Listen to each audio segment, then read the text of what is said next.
So now we explored about the working principle behind SWV, which is used for tracing functionality, right?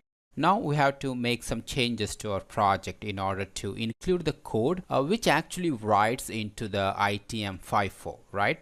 And the code for that is available in our repository. So go to our repository, the link is given in the resource section. So just copy this code snippet and come to the IDE. And after that, go to syscalls.c. So in the syscalls.c, so after this hash includes, just paste that code. So this is the implementation of ITM send character.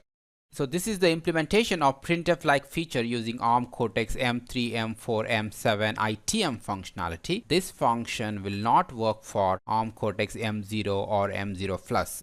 If you are using a Cortex M0, then you can use semi-hosting feature of OpenOCD, which I'm going to cover in the next video.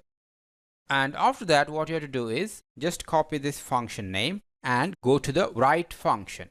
So the write function is right here, write, and here comment this out and use our function ITM send char. Let's call this function here and give this as an argument here.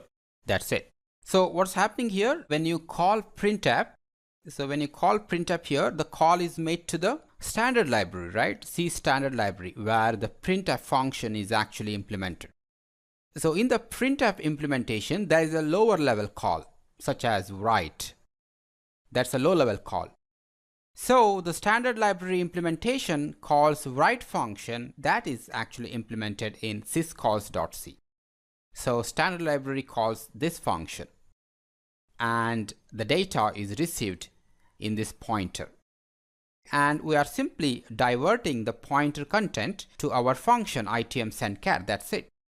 So if you have LCD, then you can implement LCD send char, or if you have UART, you can implement UART send char, something like that. But we are not using LCD or UART for a time being, so we can just send that data to the ITM54. And this function writes into the FIFO, and from FIFO it comes over the SWO line all the way back to the ST-Link circuitry, and from there it comes to our PC. And our IDE captures that message and it can print it on the console. Now let's test this application, okay? For that, first connect your board to the computer, and after that what you should do is let's first build the project, okay? Alright, the project built successfully, and after that let's verify the debug configuration. So go to debug configurations here, and we actually have already created the debug configuration, right? So here it is.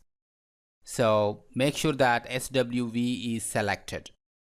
So this is very important. So if you don't select this, then your IDE will not capture the message coming over SWO line. Very important. And after that, debug the code. Now the project went into the debug perspective, and the execution is halted at this location. And now go to Window, Show View, SWV, ITM Data Console. Okay, open this.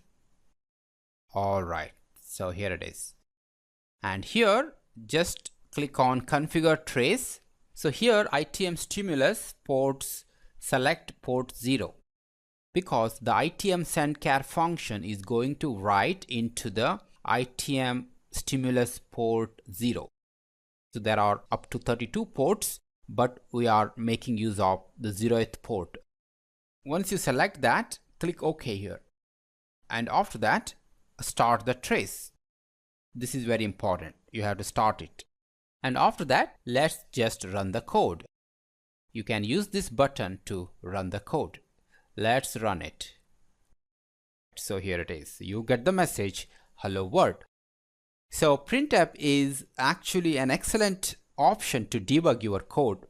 So when you are writing your embedded code, in case if you want to use printf to get the debug messages, then definitely you can make use of this feature of the processor. So try to reproduce this at your desk. So in case if you are using some other microcontroller which are based on ARM Cortex AM0 or ARM Cortex AM0 Plus processor, then you cannot use ITM based trace functionality. So if that is the case, then you can watch our next video to learn how to get printf messages using semi-hosting feature of the OpenOCD debugger. So watch the next lecture only if you are not able to use this feature, okay? Otherwise, it is not required to watch the next video. I'll see you in the next lecture.